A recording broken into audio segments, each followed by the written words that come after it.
Un piège pour le Père Noël.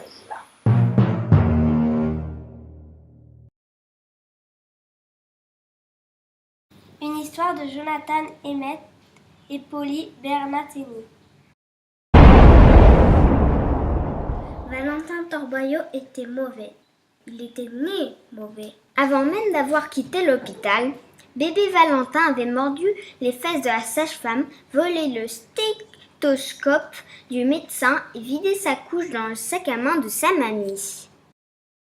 Було так Одіссей, Плюйдоване мове. Les parents de Valentin étaient immensément riches.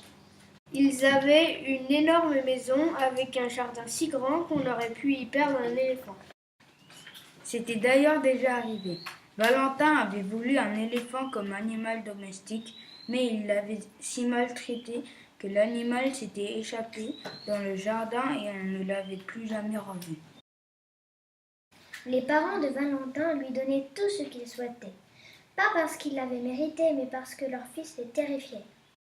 À chaque Noël, M. Torboyau engageait une équipe entière de secrétaires afin de taper la longue liste de cadeaux que son capricieux fils commandait.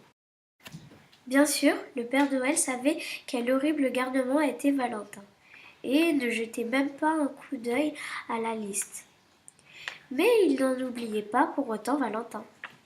Le Père Noël a en effet si bon cœur qu'il ne peut pas imaginer un seul enfant, pas même Valentin, sans aucun cadeau.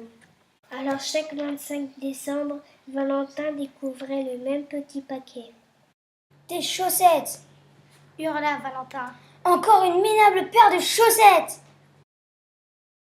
Ce n'est pas grave, Valentin chéri. » Le consolèrent Monsieur et Madame Torboyau en arrivant avec un chariot plein de surprises.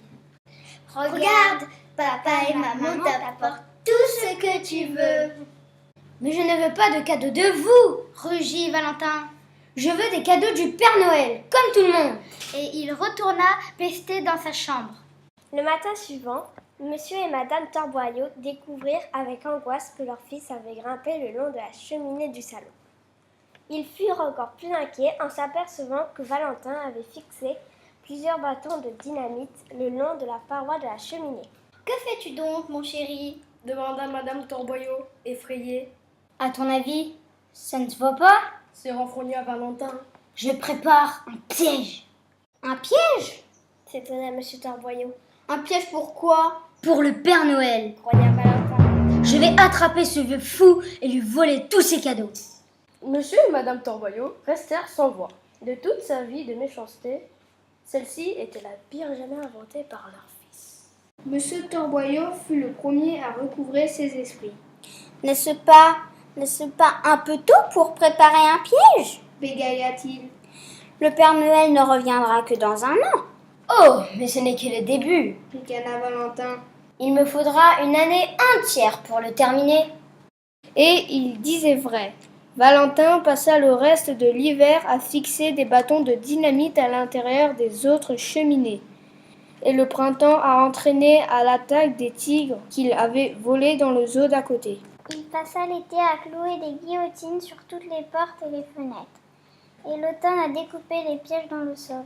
Avant que le mois de décembre ne revienne, Valentin avait transformé la maison en un incroyable piège à Père Noël. La veille de Noël, la maison de Monsieur et Madame Torboyau était devenue si dangereuse qu'ils s'étaient installés à l'hôtel, laissant Valentin seul chez lui. Dernier détail, Dit Valentin, en suspendant ses chaussettes près de la cheminée.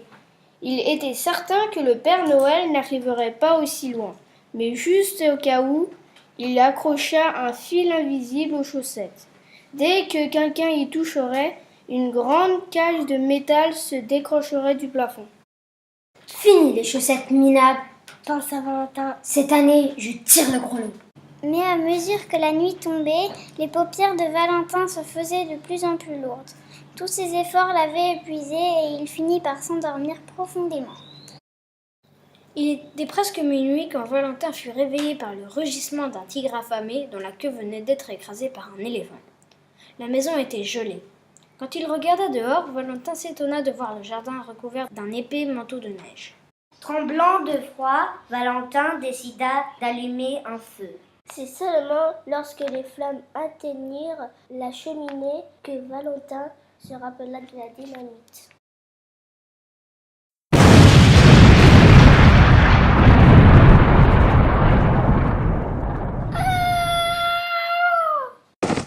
L'explosion propulsa Valentin par la fenêtre du salon, en plein sur les rosiers. En criant tous les gros mots qu'il connaissait, Valentin se dégagea des épines.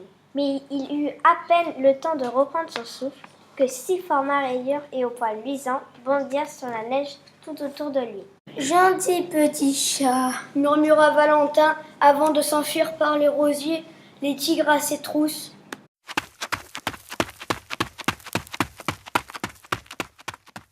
Les bêtes sauvages poursuivirent Valentin dans tout le jardin jusqu'à ce qu'il parvienne à les semer en plongeant dans un énorme tas de crottes d'éléphant et rejoindre la maison. Résolu à ne plus tomber dans ses propres pièges, Valentin prit une grande inspiration et se concentra avant d'ouvrir la porte d'entrée. Youhou! Lança-t-il triomphant en sautant sain et sauf à travers la guillotine. Hurla-t-il lamentablement en tombant par un piège découpé dans le sol. Après quelques heures, alors que le soleil se levait déjà, Valentin, écorché, éraflé et couvert de bleu, réapparut en boitant dans le salon. Valentin bâtilla jusqu'aux chaussettes, tira sur une d'elles et La cage de métal s'abattit sur le lit. Valentin poussa un long soupir. Il était vaincu. Il se laissa tomber dans la cage et vida ses chaussettes sur le sol. Pour la première fois, le Père Noël n'avait pas laissé un unique minable petit cadeau à Valentin. Il lui avait offert un paquet plein de bandages, une boîte de médicaments et Une jolie nouvelle paire de chaussettes.